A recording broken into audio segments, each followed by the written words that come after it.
For more than 3 decades, the education of EMS missionary children was a major concern to the ministry. Majorly the vision of EMS schools is primarily come as a result of burden that came into the ministry many years ago, when most of our missionaries are serving rural communities where their children don't have access to education at all. It was Katsina. I went to visit some missionaries there.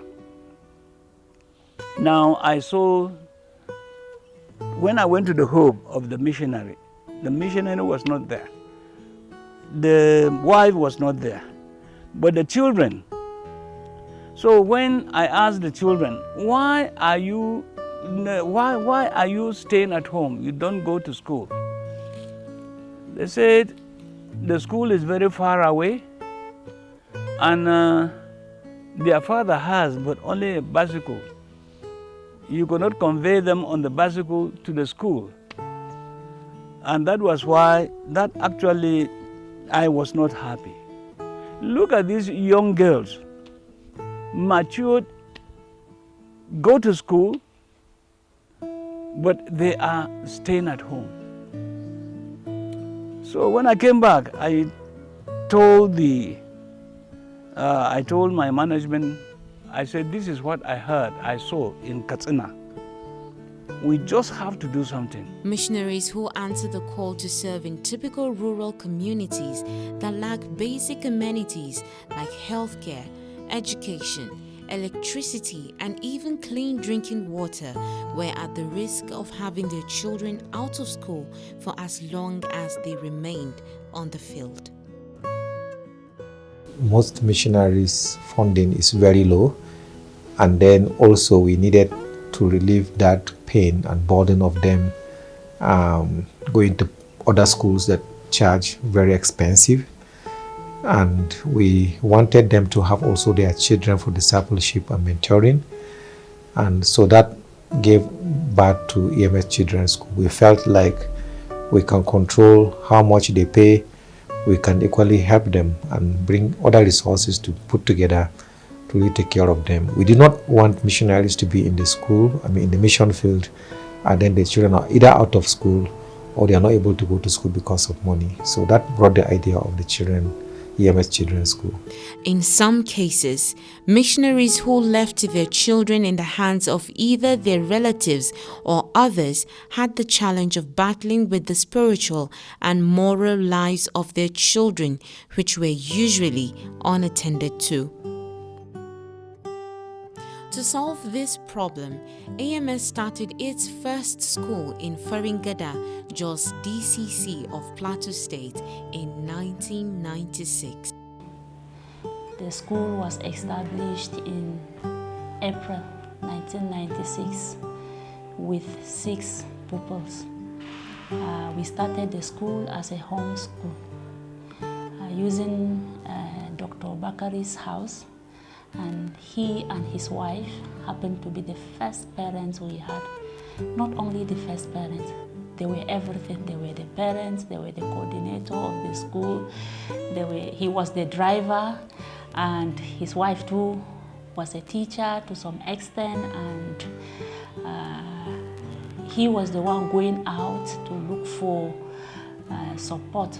We went into it by faith. There were no things then, no food, nothing. In fact, the first food was the food we farm in our house, and then was the food that we took. I remember Joseph, the security guy, was our messenger then.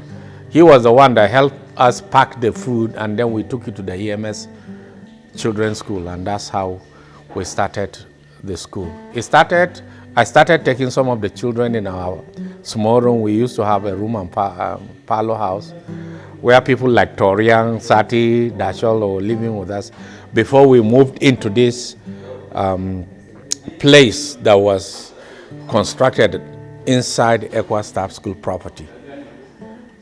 And then I proposed decentralizing the school to various zones. So and then I had to leave for studies. And when Reverend Panya came on board, he decided, okay, let's do what has been proposed. Let's see how we can decentralize the school into various places to meet the needs of the EMS children. We have 3 major schools, one in Lakweme in Gombe, and one in Kufana in Kaduna State, and one in Jos, Plateau State. Today, these 3 schools, called the EMS Children School, is specifically built for the education of EMS missionary children, hosting about 600 children. These schools admit only serving missionary children and orphans whose parents died in active service.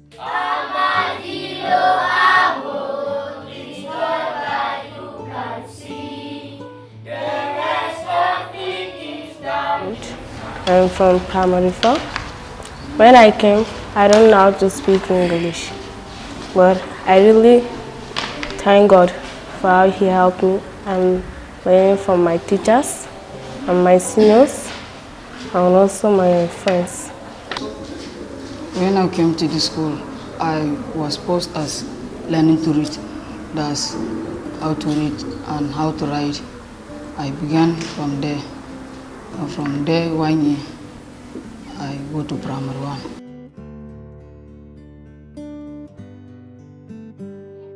Most of the children that I've said, they came from the missionaries that are working in the rural areas and in the village where there are no schools. We basically use 2 curriculum. We have the ACE curriculum, which is Christian Accelerated Education, and we have the conventional as well. There is learning. Learning is taking place in the school.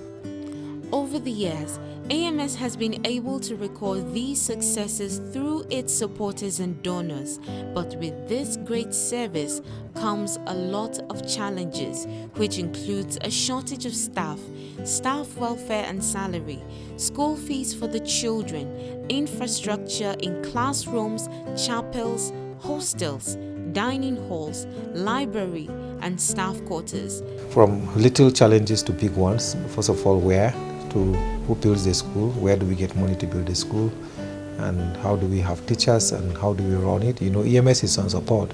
Every staff of EMS you see, somebody is funding him.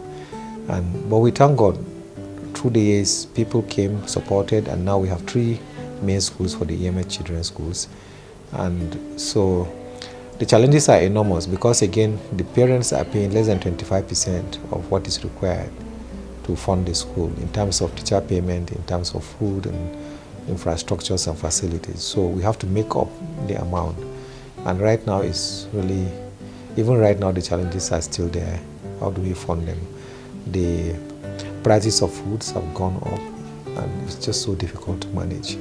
The challenges remain, but then we are sure that we can improve in many areas, and we are working hard to do so. You can join EMS school services by adopting a teacher with 40,000 to 80,000 naira monthly, adopting a child with 60,000 naira per term, donating for any project, and volunteering as a staff in any of the schools. There is a huge task ahead, and there are still children whose future as educated soldiers and ambassadors of the gospel of Jesus Christ depends on us to be equipped.